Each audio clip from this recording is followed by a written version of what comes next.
Good morning friends, स्वागत आहे तुमचं आजच्या प्री मार्केट रिपोर्टमध्ये. तर मग चला सुरुवात करूयात आजच्या प्री मार्केट रिपोर्टला आणि जाणून घेऊयात की आज आपल्या स्टॉक मार्केटमध्ये काय होऊ शकतं ते. त्याआधी तुम्ही चॅनलवरती जर नवीन असाल तर चॅनलला सबस्क्राईब करायला बिलकुल विसरू नका. तर मग चला सुरुवात करूयात आजच्या व्हिडिओला. मित्रांनो, जर तुम्ही आता पाहिलं तर बजेट जवळ आलेलं आहे. किती ट्रेडिंग सेशन राहिलेत? आजचा, त्यानंतर उद्याचा. ओके, 2च ट्रेडिंग सेशन्स राहिलेले आहेत. त्यानंतर शनिवारी सुट्टी आहे आणि रविवारी पुन्हा मार्केट ओपन होणार आहे, लक्षात ठेवा. तर मग आता सगळ्यात सुरुवातीला आपण पाहूयात की काल रात्री US मार्केटमध्ये काय झालं. तर US मार्केटमध्ये जर आपण पाहिलं तर US मार्केट हे पुन्हा ग्रीनमध्ये क्लोज झालेलं आहे. त्याच्यामागे बेसिकली रिझन आहे ते म्हणजे तिथं आलेले रिझल्ट. मेटाचा रिझल्ट आला तर तो एक्सपेक्टेशनपेक्षा चांगला आला आणि मायक्रोसॉफ्टचा रिझल्ट हा एक्सपेक्टेशनपेक्षा खराब आला. त्यामुळे ऑब्वियस मायक्रोसॉफ्ट डाऊन झाला आणि मेटा अप झाला. परंतु हे सगळं पाहता अजून एक गुड न्यूज होती US मार्केटसाठी, ती म्हणजे जे काही मार्को रुबियो आहेत डोनाल्ड ट्रम्प यांच्या प्रशासनातले, तर त्यांनी सांगितलं की आम्ही व्हेनेझुएलावरती कुठल्याही प्रकारचं आता मिलिटरी ॲक्शन करणार नाही आहोत. त्यामुळे ती गोष्टसुद्धा पॉझिटिव्ह होती आणि त्यामुळे मार्केट तिथे बऱ्यापैकी ग्रीनमध्ये क्लोज आहे. जर आपण ग्लोबल मार्केट्स पाहिले तर मोस्टली ग्लोबल मार्केट्स जे आहेत तर ते फ्लॅट विथ पॉझिटिव्ह बायस असे आपण म्हणू शकतो. जर आपण गिफ्ट निफ्टी पाहिलं तर गिफ्ट निफ्टी ऑलमोस्ट इंडिकेट करते की मार्केट ऑलमोस्ट फ्लॅट ओपन होते. हार्डली एक 20-30 पॉईंट आयदर गॅप अप किंवा आयदर गॅप डाऊन, परंतु त्याला आपण फ्लॅटच म्हणू शकतो. तर मग पाहूयात मार्केट कुठे ओपन होते ते. परंतु जर तुम्ही कुठल्याही प्रकारचे शॉर्ट पोझिशन्स मार्केटमध्ये क्रिएट केलेले असतील तर त्या सगळ्या एक्झिट करून टाका, कारण मार्केट ऑलरेडी बऱ्यापैकी डाऊन झालेलं आहे आणि बजेट येतं आहे. जर बजेटमध्ये कुठल्याही प्रकारची गुड न्यूज आली की जी आत्ता तरी कोणालाच एक्सपेक्टेड नाही आहे, तर मग मात्र मार्केटमध्ये तुम्हाला खूप मोठा व्हायलंट मूव्ह पाहायला मिळू शकतो आणि त्याची सुरुवात तुम्हाला इंडिया विक्सपासून दिसते आहे. कारण विक्स जो आहे, जो हार्डली एक 15 दिवसांपूर्वी ऑल टाईम लोला होता, 9च्या आसपास होता, तो आता वाढून ऑलमोस्ट 14च्या आसपास गेलेला आहे. त्यामुळे अजून 2 दिवस आहेत, आजचा आणि उद्याचा. त्यामुळे मार्केटमध्ये तुम्हाला इंडिया विक्स अजून वाढताना दिसेल आणि जर इंडिया विक्स हा 15-16च्या आसपास जर गेला तर रविवारी आपल्याला खूप व्हायलंट मूव्ज पाहायला मिळतील. आणि डाऊन साईडचं मुवमेंट जे आहे तर ते येण्याची पॉसिबिलिटी कमी आहे, कारण मार्केटमध्ये ती गोष्ट ऑलरेडी फॅक्टर्ड इन आहे की बजेटमध्ये म्हणावी अशी कुठलीही गुड न्यूज येणार नाही आहे. ते तुम्हाला प्राईज ॲक्शनमध्ये दिसतं आहे. परंतु सरप्राईज अपसाईडला असणार आहे. जर कुठल्याही प्रकारची गुड न्यूज आली तर मग मात्र मार्केटमध्ये एक स्पेशल रनअप आपल्याला पाहायला मिळेल. जर आपण कालचा FISDIचा डेटा जर पाहिला तर FISने काल चक्क बाईंग केलेलं आहे. परंतु जानेवारीमध्ये सुद्धा असंच झालं होतं सिरीजमध्ये जानेवारीच्या, की पहिल्या दिवशी त्यांनी बाईंग केलं होतं आणि त्यानंतर दे दनादन सेलिंग. परंतु काल त्यांनी फार जास्त नाही, परंतु साधारण 450 कोटींच्या आसपास बाईंग केलं आहे आणि डोमेस्टिक इन्स्टिट्यूशन्सनं नो डाऊट त्यांनीही बाईंगच केलेलं आहे. त्यामुळे जर आपण पाहिलं तर आजचा दिवस हा थोडासा ठीकठाक राहू शकतो. ठीकठाक इन द सेन्स मार्केटमध्ये तुम्हाला इथून पुढचे 2 दिवस म्हणजे आजचा आणि उद्याचा शॉर्ट कवरिंग पाहायला मिळतील, कारण कुठल्याही प्रकारचे शॉर्ट पोझिशन्स मोठमोठे जे काही प्लेयर्स आहेत तर ते घेऊन जाणार नाही आहेत, लक्षात असू द्या. आणि रविवारी जर आपण पाहिलं तर रविवारी कॉल आणि पुट दोन्हीच्या प्राइजेस वाढायला सुरुवात होतील सकाळ सकाळच, कारण 12 वाजेपर्यंतच्या आसपास बजेट हे ऑलमोस्ट डिक्लेअर होतं. त्यामुळे तोपर्यंत तरी तुम्हाला कॉल आणि पुट दोन्ही बाजूचे प्राइसेस पाहायला इन्फ्लेट होताना पाहायला मिळतील. आणि त्यानंतर जेव्हा 12 नंतर समजा जेव्हा बजेट ओव्हर होईल 12-1च्या आसपास, त्यानंतर तुम्हाला दोन्ही कोलॅप्स झालेले पाहायला मिळतील. त्यामुळे खूप जास्त कॉशियस होऊन काम करण्याची गरज आहे. आणि स्टॉक स्पेसिफिक ॲक्शन जर म्हटलं आज आपण तर त्याच्यामध्ये L&Tचे रिझल्ट आलेले आहेत की जे एक्सपेक्टेशनपेक्षा खराब आलेत. त्यामुळे L&T प्रेशरमध्ये राहील. परंतु मोस्टली बँकिंग स्टॉक्स जे आहेत तर ते थोडेसे पॉझिटिव्ह राहण्याची पॉसिबिलिटी आहे. आता काल रात्री US जो फेडची मीटिंग होती तर ती नॉन इव्हेंट होती आणि सगळ्यांना ऑलमोस्ट कन्सिडरच होतं की कुठल्याही प्रकारचे फेड जे आहे तर ते रेट कट करणार नाही आहे आणि तसंच झालेलं आहे. परंतु जेरम पॉवेल जे आपण काय म्हणू शकतो की ट्रम्पच्या विरोधात काम करतात, तर त्यांची ही शेवटचीच मीटिंग होती. आता ते रिटायर होत आहेत. त्यामुळे नेक्स्ट मीटिंगला साहजिकच आहे की ट्रम्प ज्याला तिथे बसवणार आहेत तर साहजिकच आहे की तो रेट कट करणार आहे आणि मॅसिव्ह रेट कट करणार आहे पहिल्याच मीटिंगमध्ये आणि इकॉनॉमीबद्दल खूप चांगलं बोलणार आहे, हे सगळ्यांना ऑलरेडी माहीत आहे.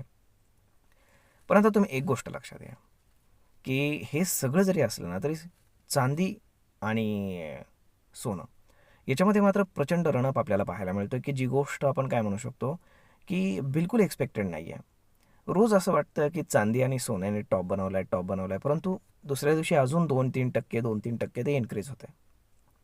आणि ETF चे जे काही प्रीमियम्स आहेत तर ते त्याच्याहीवरती 10% 15% आहेत. आणि तुम्ही जर फिजिकल मार्केटमध्ये चौकशी केली तर तुमच्या लक्षात येईल की जो बाजारभाव सध्या पेपर ट्रेडिंगमध्ये चालू आहे त्याच्यापेक्षा ऑलमोस्ट 20%च्या आसपास तुम्हाला फिजिकल गोल्ड असेल किंवा मग तुम्हाला सिल्वर असेल, मोस्टली सिल्वर जर परचेस करायचं असेल तर तुम्हाला फिजिकली ऑलमोस्ट 20% पैसे जास्त द्यावे लागत आहेत. हे का होत आहे? तर पूर्ण जगामध्ये जेवढे कॉन्ट्रॅक्ट शॉर्ट करण्यात आलेले आहेत, स्पेशली चांदीमध्ये, तर त्याच्यापेक्षा मुळातच जी काही चांदी फिजिकली अवेलेबल आहे तर ती कमी आहे, हे लक्षात ठेवा. मग आता हे असं का घडतं आहे? तर हे सगळं ट्रम्पमुळे घडतं आहे. का? तर JP मॉर्गन आणि ट्रम्पचे जे काही अलाईज आहेत, जे मोठमोठे बिझनेसमन आहेत, तर त्यांनी मिळून चांदीवरती फार प्रचंड शॉर्ट पोझिशन्स बनवलेल्या आहेत आणि पुढच्या 90 दिवसामध्ये त्या पोझिशन्स त्यांना एक्झिट करायच्यात.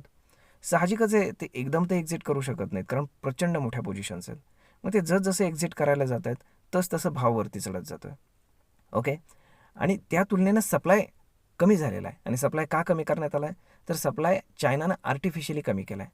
कारण एक गोष्ट लक्षात ठेवा की जगातल्या पूर्ण जेवढी काही चांदी आहे त्याचं जे काही प्रोसेसिंग होतं तर त्यातलं ऑलमोस्ट 70-80% प्रोसेसिंग हे फक्त चायनामध्ये होतं. मग चायनानं काय केलं की रॉ मटेरियल येऊ दिलं. ओके. आणि प्रचंड रॉ मटेरियल जमा झाल्यानंतर त्याच्या एक्सपोर्टवरती बॅन लावला. ओके. म्हणजेच काय की मार्केटमध्ये फिजिकल चांदी अवेलेबल नाही आहे, ती आहे चायनाकडे. ओके.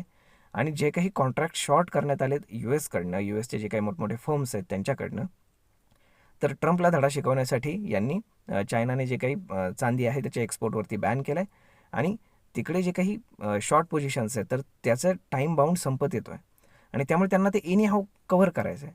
अदरवाईज फिजिकल चांदी जर ते घ्यायला गेले तर त्यांना चालू रेटपेक्षा अजून 20% पैसे जास्त द्यावे लागतील की जे त्यांना परवडणार नाही आहे. त्यामुळे ते लॉस बुक करून स्वतःची सुटका करून घेत आहेत असं आपण म्हणू शकतो. प्रचंड नुकसान झालेलं असणार आहे. आता ते जेव्हा त्यांचे क्वार्टरली रिझल्ट येतील म्हणा किंवा काही डेटा लीक होईल तेव्हा ते समजेल, हे लक्षात ठेवा. परंतु यूएसला ह्यावेळेस प्रचंड नुकसान झालेलं आहे हे आपण समजू शकतो. आणि त्यामुळे तुम्ही जर पाहिलं ना तर चांदी आणि सोन्याचे भाव वाढत आहेत, परंतु सोन्यापेक्षाही चांदीला खूप जास्त महत्त्व आलेलं आहे.